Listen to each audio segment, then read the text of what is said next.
4장 말씀, 4장 1절부터 27절 말씀 같이 보도록 하겠습니다. 4장에서는요, 아들을 3번 부르는 구절이 나옵니다. 그래서 1절은 그 첫 번째 부름입니다. 그래서 1절, 2절 같이 봉독하겠습니다. 아들들아, 아비의 훈계를 들으며 명철을 얻기에 주의하라. 내가 선한 도리를 너희에게 전하노니 내 법을 떠나지 말라. 여기서 보면 훈계, 명철, 선한 도리, 법, 이것들은 모두 지혜의 다른 말이라고 볼 수 있습니다.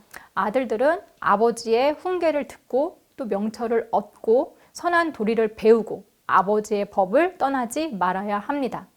아버지 또한 그의 아버지에게 이 모든 것들을 배웠습니다. 3, 4절 보도록 하겠습니다. 나도 내 아버지에게 아들이었으며 내 어머니 보기에 유약한 외아들이었노라. 아버지가 내게 가르쳐 이르기를 내 말을 내 마음에 두라. 내 명령을 지키라. 그리하면 살리라. 아버지는 또 그의 아버지의 가르침을 마음에 두고 지켰습니다. 그 결과 그는 생명을 얻었고 또 자신의 경험을 자신의 아들에게 다시 전달합니다. 자신 또한 어머니 보시기엔 유약한 아들이었지만 지혜를 얻음으로 생명을 지켰습니다. 아버지는 그 자신의 경험으로 인해서 확신을 가지고 자신의 아들에게 지혜의 말씀을 가르칠 수 있었습니다. 아들 또한 또 그의 자녀에게 이것을 전해야 할 것입니다. 그래서 지혜는 대대손손 가르쳐야 할 귀한 것이기 때문입니다. 5, 6절 말씀 보도록 하겠습니다. 지혜를 얻으며 명철을 얻으라. 내 입의 말을 잊지 말며 어기지 말라. 지혜를 버리지 말라. 그가 너를 보호하리라. 그를 사랑하라. 그가 너를 지키리라. 이 아버지는 아들에게 이 지혜와 명철이 얼마나 중요한지 전달되길 원합니다. 아들이 자신처럼 지혜를 통해서 삶을 얻길 원합니다. 생명을 얻기를 원하는 거죠. 지혜는 아들을 보호할 것이고 또 지킬 것이기 때문입니다. 그렇기 때문에 지혜를 버리지 말고 지혜를 사랑할 것을 당부하고 있습니다. 7절 말씀. 지혜가 제일이니 지혜를 얻으라. 내가 얻은 모든 것을 가지고 명철을 얻을지니라. 아버지의 경험으로 지혜는 그 어느 것보다 중요하다는 것을 알았습니다. 그것은 내가 얻은 모든 것, 즉 그가 가진 모든 소유를 다 투자해서라도 반드시 얻어야 하는 귀한 것이라는 것이죠. 자, 8, 9절. 그를 높이라. 그리하면 그가 너를 높이 들리라. 만일 그를 품으면 그가 너를 영화롭게 하리라. 그가 아름다운 관을 내 머리에 두겠고 영화로운 면류관을 내게 주리라 하셨느니라. 지혜를 높이면 지혜가 아들을 높여줄 것이고 그 다음에 지혜를 품으면 지혜는 아들을 영화롭게 한다고 말씀하고 있습니다. 지혜는 아들에게 아름다운 관, 영화로운 면류관을 줄 것입니다. 아름다운 관과 이 면류관, 이것은 영광, 왕의 지위 이런 것들을 상징하는 말입니다. 즉 지혜를 통해서 아들은 존경받는 귀한 지위를 얻을 수 있다는 것입니다. 자, 우리는 자녀들에게 무엇을 가르치고 있습니까? 생각해 볼 문제죠. 우리는 매일 자녀들에게 무슨 말을 하고 살고 있나요? 대대손손 꼭 물려줘야 할 중요한 가르침은 갖고 계신가요? 부모의 가르침은 자녀의 길을 인도하는 길잡이가 됩니다.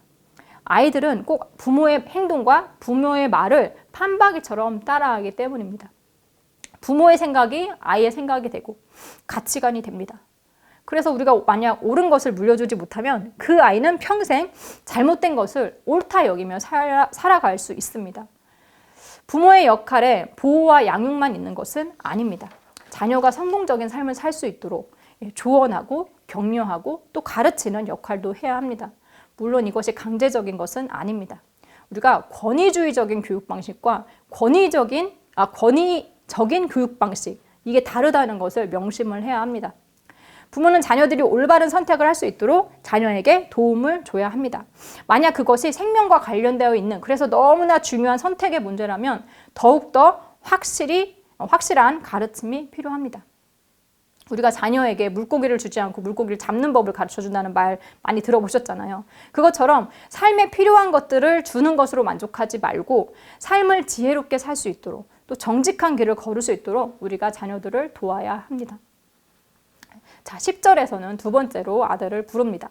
10절 말씀. 내 아들아 들으라. 내 말을 받으라. 그리하면 내 생명의 해가 길리라. 자, 오늘의 가르침이 바로 그 생명과 관련된 귀중한 것입니다. 아버지의 가르침을 받아들인다면 이 자녀는 오래 살 것이라고, 장수할 것이라고 말씀하고 있습니다. 11절 12절. 내가 지혜로운 길을 내게 가르쳤으며 정직한 길로 너를 인도하였은즉 다닐 때에 내 걸음이 공고하지 아니하겠고 달려갈 때에 실족하지 아니하리라. 지혜로운 길, 정직한 길은 자녀의 걸음이 방해받지 않게 할 것이고 또 그가 달리더라도 넘어지지 않을 것이라고 말씀합니다. 자, 지혜로운 길, 정직한 길은 당장에는 손해보는 길이 될 수도 있고 또 힘든 길이 될 수도 있습니다. 하지만 결국에는 그것이 생명으로 가는 길임을 깨닫게 될 것입니다. 13절. 훈계를 굳게 잡아 놓치지 말고 지키라. 이것이 내 생명이니라. 자, 자녀는 아버지의 훈계를 굳게 잡고 잘 지켜야 한다고 말하고 있습니다. 그것이 그에게 생명이 되기 때문입니다. 그러니까 지금까지 계속 지혜와 생명이 같이 가고 있음을 우리가 볼 수 있어요. 그러면 이제 지혜로운 길과 이제 정직한 길, 이 두 길과 반대되는 길이 이제 14절에서 19절까지 나오고 있습니다. 14절, 15절 말씀. 사악한 자의 길에 들어가지 말며 악인의 길로 다니지 말지어다. 그의 길을 피하고 지나가지 말며 돌이켜 떠나갈지어다. 자, 사악한 자의 길, 악인의 길이 바로 지혜로운 길과 정직한 길과는 이게 정반대되는 그런 길입니다. 우리는 그 길에 들어가지 말아야 합니다. 그리고 그 길로 다니지 말아야 합니다. 악인의 길은 피해야만 하는 그런 길입니다. 지나가지도 말아야 합니다. 만약에 우리가 들어섰다 하면 돌이켜서 나와야 합니다. 떠나야 하는 길이 바로 그 길입니다.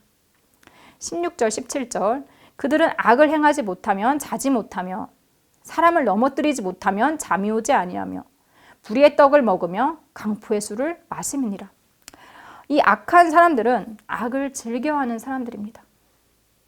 그들은 악을 행하지 않으면 잠을 자지 못하는 자들이고 다른 사람들한테 피해를 주지 않으면 잠을 설친다고 표현을 하고 있습니다. 즉, 이 악인들은 매일같이 악을 행한다는 것입니다. 여러분들은 하루라도 이것을 안 하면 잠을 못 잔다. 혹시 그런 일들이 있나요? 매일매일 반드시 해야 하는 일, 그런 일들이 혹시 있나요? 혹시 그것이 악한 일은 아닌가요? 아니면 선한 일이면 너무 좋겠죠. 자, 17절에 악인들은 부정하게 얻은 빵을 먹고 또 폭력으로 얻은 술을 마신다고 했습니다. 그들은 소유를 정당하게 얻지 않습니다. 손쉽게 다른 이의 것을 빼앗는 거죠. 강포의 술에서 이 강포라는 뜻은 죽음에 이르는 것 같은 육체적인 고통을 말해요. 타인의 목숨을 등한시하는 그런 강도처럼 악인들은 자신이 갖고 싶어하는 것을 취하기 위해서 폭력을 사용합니다. 우리가 사기 아니면 투기 투기하는 그런 사람처럼 무지한 사람을 속여서 자신의 이익을 취하는 것, 또 자신의 힘을 이용해서 타인의 재산을 빼앗는 것, 이것이 바로 불의의 떡과 강포의 술입니다. 특히나 먹고 마시는 일은 우리에게 일상적인 일이에요. 우리가 매일매일 같이 하는 일이죠. 그러니까 이건 무엇을 의미하냐면 악인들의 악한 행위가 매일 반복되는 일상과 같다는 것을 말해줍니다. 이는 16절에 악을 행하지 않으면 잠을 자지 못한다라는 의미와 연결이 되는 거죠. 악인의 길은 매일의 악행이고 또 매일의 악행은 앞이 보이지 않는 어두운 삶의 여정으로 연결이 됩니다. 18절, 19절 말씀 보도록 하겠습니다. 의인의 길은 돋는 햇살 같아서 크게 빛나 한낮의 광명에 이르거니와 악인의 길은 어둠 같아서 그가 걸려 넘어져도 그것이 무엇인지 깨닫지 못하느니라. 의인의 길과 악인의 길은 빛과 어둠으로 대비됩니다. 의인의 길은 동틀 때의 햇살 같아서 그리고 점점 밝아져서 정오의 해같이 되지만 사악한 자들의 길은 그 짙은 어둠 같아서 그들이 무엇에 걸려 넘어져도 그것이 무엇인지 알지 못한다고 했습니다. 여러분 해 뜨는 거, 동 트는 거 많이 보러 가셨죠? 동틀녘에는 아직은 굉장히 어두워요. 하지만 점점 햇살이 강해지면서 온 세상이 밝아집니다. 그리고 정오의 태양은 우리가 정말 너무 밝아서 눈을 뜨고 볼 수도 없을 정도로 그렇게 밝죠. 즉 의인의 길은 밝아서 모든 상황을 밝게 볼 수 있습니다. 그래서 넘어질 일도 없고 또 답답함 없이 마음껏 목표를 향해 빠르게 달려갈 수 있습니다. 달려가도 넘어지지 않으니까 괜찮죠. 반면에 악인의 길은 어둠뿐입니다. 그래서 그는 무엇에든지 걸려 넘어질 수 있습니다. 그러나 그것이 무엇인지 악인은 깨닫지 못합니다. 왜냐하면 볼 수 없기 때문이죠. 무엇이 문제인지 알지 못합니다. 왜 자신이 넘어졌는지, 무엇이 문제인지 모르기 때문에 똑같은 문제에 계속 넘어져도 그것을 시원하게 치워버릴 수가 없는 거죠. 자, 20절에서 이제는 세 번째로 아들을 부릅니다. 20절에서 22절 말씀. 내 아들아, 내 말에 주의하며 내가 말하는 것에 내 귀를 기울이라. 그것을 내 눈에서 떠나게 하지 말며 내 마음속에 지키라. 그것은 얻은 자에게 생명이 되며 그의 온 육체의 건강이 됨이니라. 아버지는 그의 말에 주의하여 귀를 기울이라고 말합니다. 그리고 그 말이 그 눈에서 떠나지 말게 하고 또 마음속에 지키라고 명하고 있습니다. 귀, 눈, 마음. 즉 말씀을 우리가 받아들일 수 있는 몸의 신체의 모든 기능을 다 사용하여서 온 힘을 다해 아버지의 말씀에 집중하라고 하는 것이죠. 왜냐하면 그것이 생명이 되기 때문입니다. 육체의 건강이 된다고 말씀하고 있죠.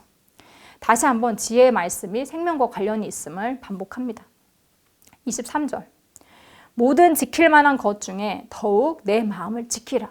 생명의 근원이 이에서 남이니라. 우리는 무엇보다도 마음을 지켜야 합니다. 마음은 생명의 근원이기 때문입니다. 마음의 상태를 통해서 우리의 생명이 결정이 됩니다. 마음 가운데 지혜가 있다면 생명을 얻을 것이고 그렇지 않다면 생명을 얻지 못할 것입니다. 우리가 마음을 잘 지킨다면 아무리 악인이 와서 우리를 유혹한다 하더라도 굳건히 우리의 갈 길을 지켜낼 수 있습니다. 근데 자꾸 유혹에 넘어가는 사람은 그의 마음이 굳건하지 못하기 때문입니다. 그렇기 때문에 악에 대한 문제는 외부의 문제라기보다는 이 마음의 문제임을 우리는 알 수 있습니다. 그렇기에 지혜의 말씀을 듣고 보는 것도 중요하지만 가장 중요한 것은 마음속에 간직하는 것이고 또 마음에 간직한 지혜는 행함으로 드러날 것입니다. 자, 육체의 행함에 대해서는 입과 눈 그리고 발 이 세 부분에 대해서 언급을 합니다. 지혜는 우리의 말과 우리의 관점 그리고 우리의 삶도 변화시킬 것이라고 말씀하는 거죠. 24절 말씀. 구부러진 말을 내 입에서 버리며 비뚤어진 말을 내 입술에서 멀리하라. 자, 그 행함의 처음은 바로 입입니다. 입술입니다. 구부러진 말, 삐뚤어진 말, 이것은 무엇일까요? 이것도 우리가 버리고 멀리해야 한다고 했는데 이 구부러진 말은 왜곡된 말이에요. 삐뚤어진 말은 또 뭘까요? 이것은 속이는 말입니다. 그러니까 왜곡된 말은 사실과 다른 말들을 사람들한테 전하는 거고 또 속이는 말은 다른 사람을 거짓으로 속이는 그런 말을 말하는 거죠. 이런 것들을 하지 말아야 한다는 겁니다. 이는 정직한 길에서 멀어지게 하는 것이기 때문입니다. 자, 25절. 내 눈은 바로 보며 내 눈꺼풀은 내 앞을 곱게 살펴. 눈에 대해서도 우리는 조심을 해야 합니다. 두 눈을 또 이렇게 똑바로 쳐다보면서 시선은 앞만 곱게 봐야 합니다. 잘못된 시각으로 바라보면 모든 것이 잘못된 것으로 보이기 때문입니다. 또 26절, 27절 말씀 보도록 하겠습니다. 내 발이 행할 길을 평탄하게 하며 내 모든 길을 든든히 하라. 좌로나 우로나 치우치지 말고 내 발을 악에서 떠나게 하라. 우리의 발은 좌로나 우로나 치우치지 말고 악에서 떠나야 합니다. 우리의 발이 잘못 치우쳐서 악에 들어서지 않도록 주의하라고 말씀하고 있는 거죠. 그러니까 이렇게 말하는 것, 보는 것, 그 다음에 행하는 길, 이것들이 모두 삐뚤어지지 않게 곧아야 한다고 지금 말을 하고 있습니다. 우리가 곧게 앞만 보고 걸으면 좌로나 우로나 치우치지 않을 수 있고 평탄하게 길을 걸어갈 수 있습니다. 곧게 가는 것이 바로 지혜의 길입니다. 지혜는 가진 것을 모두 털어넣어야 할 만큼 귀한 것이고 그렇기에 우리의 자손에게 필히 가르쳐야 하는 중요한 것입니다. 지혜는 우리를 빛으로 인도할 것이고 우리의 생명이 될 것이기 때문입니다. 이렇게 앞에 부분에 많은 부분들이 설명을 제가 하지 않은 이유는 이미 앞에서 다 설명한 부분들이기 때문에 이 부분들은 다 설명이 제가 드리지 않아서 혹시 궁금한 점 있으면 이렇게 앞에 내용들을 참고하시면 좋겠습니다. 그래서 오늘은 제목으로 지혜, 생명이 되다 라는 제목으로 말씀 같이 나눴는데 정말 이 지혜를 우리가 모두 얻어서 그 생명이 무엇인지 다 누리면서 사는 우리 모두가 되었으면 좋겠습니다. 마치겠습니다.